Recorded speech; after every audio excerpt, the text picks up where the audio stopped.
Hello guys, welcome to my channel. This is your girl Nesmomo. So oftentimes having to travel all the way from your home country into another country is a battle on its own. Usually the fear of the unknown. What happens when you find out that you are pregnant amidst all these challenges? Today we have an incredible lady who is going to share her story with us. We are actually going to dive into her journey as a nurse having to move from Ghana into Ireland while she was expecting. Okay, so we are going to explore the challenges, the triumph, and everything in between. Stay tuned for this heartwarming tale of dedication and resilience. You don't want to miss this. Hi, Anita. Welcome to my channel. Hi, Lucinda. Kindly introduce yourself to my viewers. My name is Anita. I'm a midwife at Girl University Hospital. Okay. How long have you been in Ireland? I think I'm in my 14th month. Yeah. Your 14th month. Okay, so let's talk a bit about NMBI process. How long did it take? I should say my process took like 6 months for me to get my decision letter, and Okay. then it took like another 3 months for me to finally relocate. Yeah, so let's say Okay. 9 months. Okay. So at which point did you get to know that you were pregnant? So I would say it was around waiting for ATWS. Yes, that was when I got to know that I was pregnant. Okay, so you were almost done with the process and then you got to know that you were Yes, pregnant. How yes, was the almost feeling at done. that time? I had a mixed feeling. I was happy. At the same time, I Yeah. was scared that they were going to bounce me, or they were going to say because of the pregnancy you'll not be able to come, or something of that sort. So it was a mixed feeling, but I said to myself that no, family comes first. So Yeah. whatever it is, I should be happy. Babies are blessings. So that kind of thing. Yeah. Wow. So how did you break the news to your employers? Of any negativity or anything of that sort. Just when the agent gave me the go ahead that you can come, I wasn't thinking again. I would put it that way. Yeah, I just want to travel to Ireland. That's it. that's it. Nothing matters. I still remember when I actually picked you up from the airport. You know, I was just looking at you, looking at the pregnancy, and then picturing myself when I was also pregnant for the first time. I'm like, wow, where did she even get all this strength from? You know, I have to actually applaud you for this. Okay, so now you Thank came you. into Ireland, you settled in, okay, you started your adaptation. When you first entered the world, how was it like? How did your employees, how did they also relate to you? Actually, we had to do orientation before going to the ward. Yeah. So during the orientation, I am this lady that I traveled to Ghana. I traveled from Ghana with Mavis. I would say she's an angel in disguise throughout this Yes. pregnancy, Yeah. honestly. Because the day we had orientation at the hotel, I remember very well. I was sitting with her, then we were contemplating whether to um find out from the clinical skills facilitator if she knew about me, because it didn't look like she knew. And like you were Yeah. saying, upon seeing me, you wouldn't know that I was pregnant. So we kind of came to an agreement that okay, let's find out from her what she knows.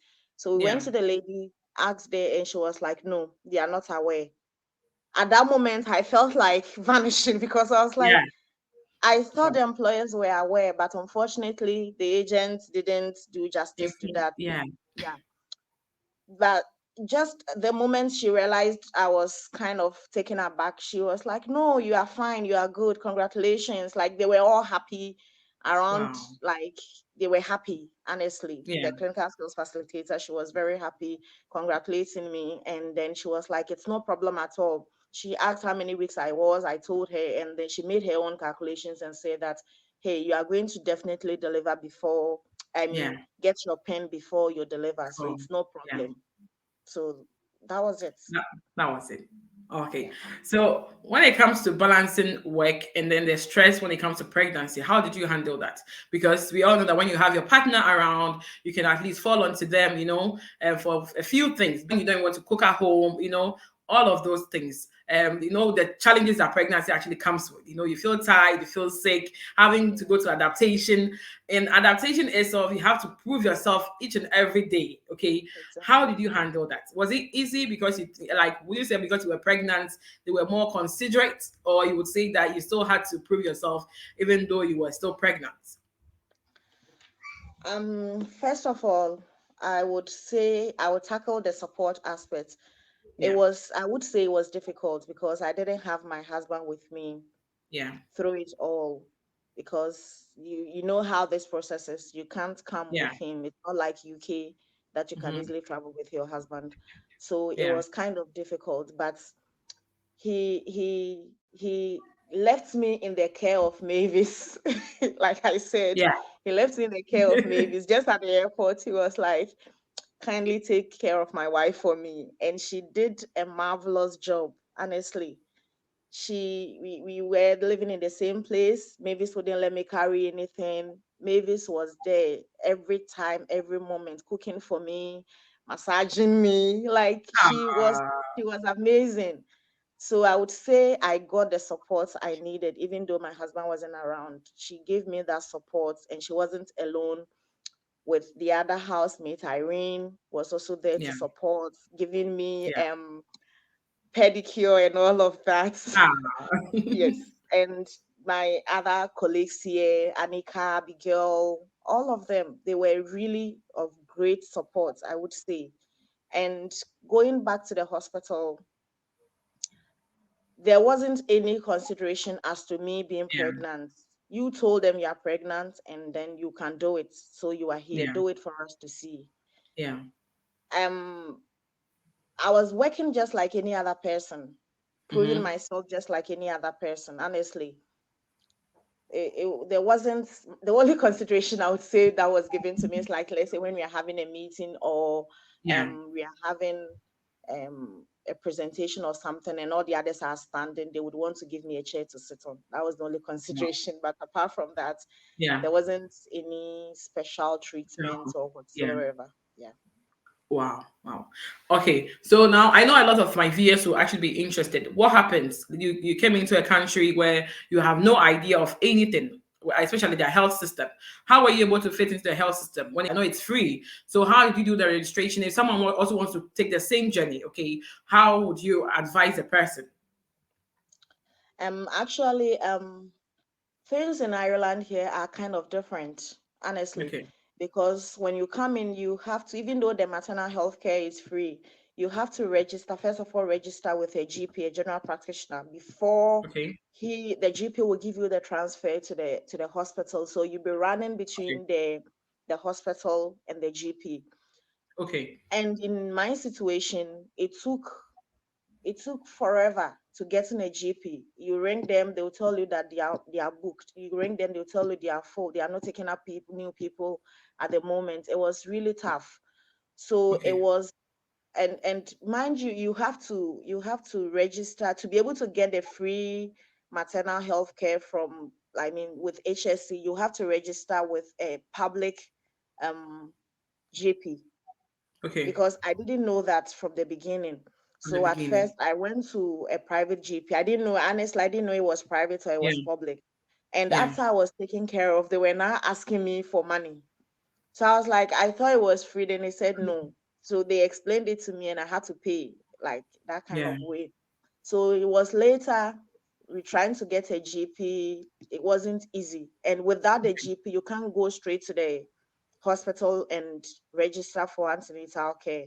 Okay. But in my situation, because I wasn't getting a GP and I was progressing in the pregnancy, Yeah. the people around me, as in the clinical skills facilitator, who was very awesome, took me to the antenatal department and got me Mhm. registered. But that's not Okay. the right route to go. Okay. The process to go through is to go through the GP, which I was finding difficult to get. So I think I got a GP around 36, 37 weeks, almost Wow. due. And one lady, Madam Linda, she was also awesome. I think this whole journey, God positioned people in In several places to yeah. help me out. Yeah. Auntie Linda was so great. She took me in her car. roam Yeah. through the whole of Galway, trying to get me a GP. We go Wow. here, they will tell us we are booked. We go here. We went to about Yeah. 5 places, and Yeah. they were all booked. So it was the final one that the lady said she knows Linda, and for Linda's sake, she's going to give us a slot. So that was when I Yeah. got registered with a GP, and that was like around 36, 37 weeks, almost due. Wow. And yeah, so it's very difficult in getting a GP here in Okay. Ireland. I don't know here in Galway. So the So that, first thing, from what you're saying, the first thing is for you to register with a public GP. yeah, And then when you're done with the public GP, the next will be for you to register with an antenatal clinic. yes. And the public GP will give you a referral to the hospital for Okay. They'll give you a antenatal. referral to the hospital for you to start your antenatal. Yeah, Okay. So during your antenatal visits, were you paying them? no, nothing at all. Because you got help from a lady to help you, yeah, to register with the antenatal No, hospital. So you, not because I got the help. It's kind okay, of accessible to everyone. No, okay, once you go through the right channel, okay, it's free, because I remember going to the first time I went to the antenatal clinic, the midwife that took care of me was like, everything, you're not paying for anything. And I okay. asked her about 3 times. Then she said, yeah, she understands, but that's it. It's Once free. you are registered with it, it's free It's maternal health free. care. Yeah. Okay, okay. So when it comes to I don't know if you mind me asking, was it SVD or was it CS? It was serious. Did you pay for that too as well? No. So that is also free. So were you required to have like PPS or anything before you were able to register Yes, you need to get your PPSN before you can register with the GP. That's the with a requirements GP? you need. Okay. So now let's move to postnatal. Was that also free? Yeah, That was for how long? For for six 6 weeks? weeks. Yeah, 6 weeks. Okay. Okay. So when after the baby is out, what are some of the steps that you would encourage others to take note? When it comes to registering your child, what are some of the steps that you take? Because I'm actually looking at having my fit baby, so I need some tips from you. That's just by the So way. So what happens after the baby is out? So when baby is out at the hospital, you can. It depends. It depends on the policy of the hospital. But in my Yeah. situation, kind of registered the baby while still at the hospital for Yeah. her birth certificate. You need a passport to do that. Okay. Register her for her birth certificate, and then I think that was when we registered her for the PPNS as well. Okay. So it depends on the facility, the protocols and the policies there. Yeah, that's what we did with the registration there. So we got her birth sets that Okay. very day. Yes, for the registration we got the birth set that very day. And I think later the we got the PPS and as well through post when we go home. Okay. So with the passport, you had to register your child for Ghana passport, right? Not necessarily. It will depend on you and what you want to do. Okay. The passport I mentioned isn't for the baby. I mean, you need the passport to do the birth certificate for the baby at the hospital. If you can do it, you need a passport. That's the requirement to be able to do Is that. it your passport or your baby's passport? Your passport, because by then your Okay, baby okay. doesn't have a Yeah, passport. so I was a Yes, bit confused there. Okay, okay. So you need a your passport passport. to register your child for PPS, which will Yeah, aid in the. for Okay, for the child's birth certificate. okay, okay. Okay, so now let's talk about salary. Okay. I know that you only came to do adaptation and then you got your PIN and then you delivered, okay?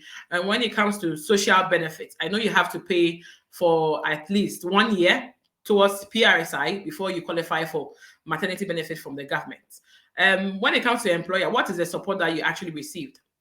With the support. So Yeah. first of all, I kind of sent an email to employee relations officer of my facility, asking Okay. her where I stand with the support and the benefits. Yeah. Then she told me that I can have the paid maternity leave for 6 months Okay. because I already have my PIN and my Yes. personal number and all of that. Yes, so Yeah. that's sorted out. and then I emailed social, I rather applied for it. Yeah. Yeah. And I think it's parental benefits, Yeah. something of that sort. And I was given a declination letter that I can't have that benefit because I Yeah. haven't paid up to a certain number of years. That is the 1 year and above. So Yeah. I can't enjoy that benefit. That benefits. So I left it as it was. And when I started the maternity leave, my first salary that came, they had taken the maternity benefits from it. That Yeah. is, my facility had taken it from it because they're expecting the social welfare to give me that to Also balance it support out. you. Yeah. Exactly. So when it happened that way, I had to send an email to my employers, Yeah. attaching the letter that I got, the refusal letter that I The got refusal from letter. the social Yeah. welfare. Yeah, attaching that Okay. letter to it for them to know that I'm not getting any support from the government. Yeah. So they said they didn't know, they are sorry, and they are going to refund it. So the next salary that came, they refunded the one they took earlier on and Yeah. didn't make any deductions again until I returned back to work. Yeah. Oh, are you with HSC or private? HSC. Okay. So would you say that HSC was more supporting in this situation? Yeah, I would say so. I don't know for the private, I don't know for that, but I would say Yeah. yes, HSC was supportive. HSC. Okay. So you were getting your full salary from the HSC. Yes. Okay. Were there any options for you to extend your maternity leave? Yeah, there was an option for me to extend, but with that one, you are not going to get any pay. So that is when the PRSI comes in. So they Okay. gave me the option of having an extra 16 weeks, Okay.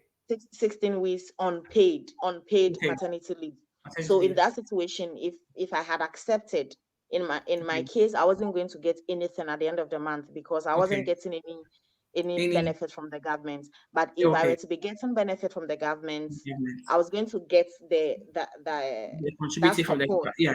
Yeah. yes, and not from my employers. I Okay. don't know if that Okay. makes sense. It makes sense. It makes total sense. So what you're saying is that I've been in Ireland for over 1 year. So if I get pregnant, I have a baby in Ireland, I'll be getting support from my employer as well as the social benefits from the government. So if after 6 months and I still want to extend, I still get the benefit from the government Yes, but and not nothing my from your employer. employer. Nothing Okay. from your From employer. the employer. Not That's even your after six salary. months. Yes, not That's even after your 6 months. salary. Okay, okay. So I think with the private institution, I think it depends on your contract. Okay, so I think that's a bit different from the HSA. So with this, I'll say that thumbs up to HSA. They've actually been very, very supportive to you. Yes. And I can't say for other Yeah, for other HSA, facilities. that's fair. Yeah. That's fair. Okay. How long did you take for you to start receiving your child benefits? It took 2 months since the Okay. baby was born. But when you apply, they will tell you to put in your child's date of birth and all of that. So when even they pay you 3 months after the baby is born, they are going to backdate it to the Wow. date that the baby was born. So I think hers came in 2 months after delivery. So she got double for the Okay. for the previous month and the month that it came in. Okay. So I don't know. I know your baby, it was after 6 months before your husband actually joined you. Okay. So how were you able to, balance the whole thing, having to start work with your baby and all that? How did you do Hmm. I will still go back to babies. that? Maybe it's big ups to you. She was Big of ups to great support. babies. Wow. She Wow. was Wow. she was the mother, she was the grandmother, she was the nanny, she was the Oh, auntie, she was oh, everything. That's all I can say. that's good. That's good. How long did it take before your husband was able to join you? It took 9 months after the baby was born. Wow. Before you finally saw your husband. Yes. That's good. Any regrets? Would you say you have any regrets? You've had any regrets throughout this journey? Nope. No. What was your major challenge? Anything that actually struck you, or like, why did I even take this move? Anything like that? Okay. It's not a regret per se, but I would say the challenge that I am facing right now is going back to work. Everybody sees you as fresh graduates. I'll put Yeah. it that way, because they feel you weren't here long enough. You weren't here long enough after your adaptation. You went Yeah. home for 6 months to have your maternity leave, and now you are back.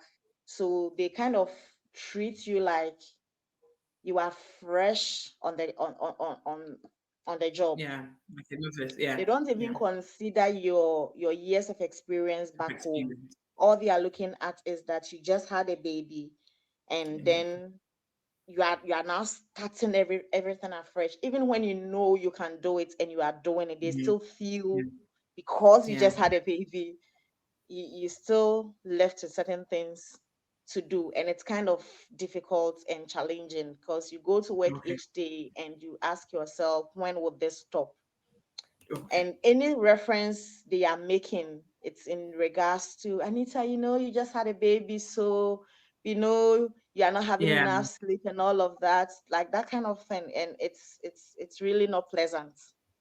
But I Yeah. wouldn't say because of that I regret having what I had. No, not at all. Not for a second, not for a moment. I don't. We are here Oh. to stay, and we'll pull through it. We are going nowhere. No.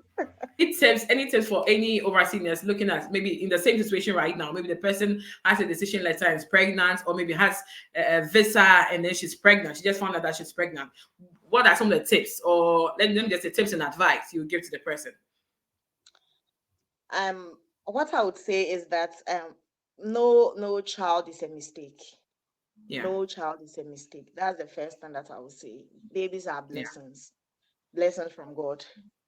And so, what I think would be ideal for you to do is to inform your employers or whoever that is leading you.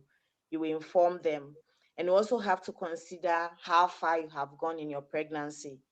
Because if you are in your, let's say, in your third trimester, no matter how it is, it depends on what you are coming to do. Some people come to Yeah. write the exams and not have Yeah. the 3 months adaptation. Yeah. So if you are coming to write an exams and you are getting your pin right away, it's okay. You can come at any stage. Okay. But if you are now coming to have your adaptation done Patient. and you are pregnant, you have to consider station. I mean, how far you have gone in the pregnancy, the number of months you are, and also weigh it alongside the time period of your adaptation. Because Yeah. one thing they wouldn't do is to let you go home when you haven't had your pen, as in Yeah. your Irish pen. For that, I don't Yeah. think they would consider. Okay. So you Okay. have to pair it to know which stage you are when you are Yeah. finishing your adaptation. And you also have to weigh yourself, weigh your strength, you weigh your capabilities, whether you can Yeah. do it or you can't do it, depending on Okay. how you see yourself. Yeah. Okay, thank you so much, darling. Thank you, Anita. I actually have to commend you for your resilience, for your dedication. Like, you're a very strong woman, and I've actually learned a lot from you. And thank you so much for agreeing to do this, because oftentimes I have people coming to my DM. I just checked and I'm pregnant. What will I do? What would my employer do? Can I actually proceed with this process? And it's a huge challenge for most overseas nurses when it comes to females. So I'm actually glad that you took time to do this video with me and to encourage others and to also share your story for them to actually know the way through. I'm actually so grateful, and congratulations once again. And I'm so happy for you that finally you have your husband with you, you have your child with you, you have yourself, you have your pin. Oh, girl, like, I'm so proud of you. Congratulations. Thank you. Okay, guys, so you've heard it all. This is a very encouraging story, and we thank Anita so much for coming through to share it with us. If you are going through the same, situation, this story should actually let you know that you don't have to give up. Okay, you still have to, like, sit down, pray over it, talk it through with your husband, with your parents, check if it's the right move for you to take, just as she said. Consider your trimester. If in your first trimester, why not just take the move so far as your employer is aware and is also willing to support you? If they still ask you to wait, why not just wait? Definitely, you are still going to come to Ireland. You don't have to give up.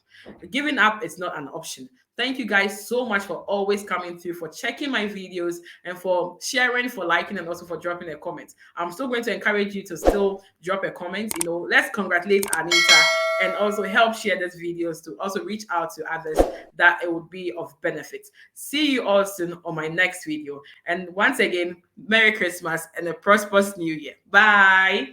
Merry Bye, Christmas. girl.